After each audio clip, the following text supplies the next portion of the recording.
Бірде сапарда сахабилер түнге қалып кетеді. Тамағы, азығы таусылған, бір жерге тұрақтайды. Қалғаны бірақ табақ тағам қалған. Бірақ өздері өте көп. Бәрі соны ортаға қояды. Сонда бір кісі айтады, отты өшіріп тастайық, үй алмай тамақ жесін дейді. Қасықтардың даусы шығып жатады, жегендей болып жатады.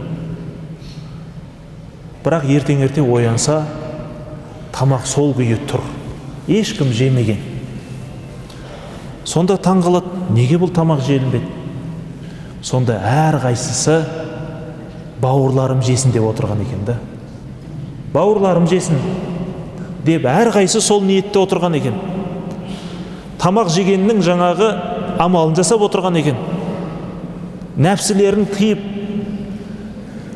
өзінен жоғары қойып, қарны ашып шөлі кеп тұрса да бауырларым жесін деп, осы бір сапарда қиналып қалмасын деп, әр қайсы сол ниетте отырған екен. Ертең-ерте жарық түскенде тамақ сол күйі тұрған екен.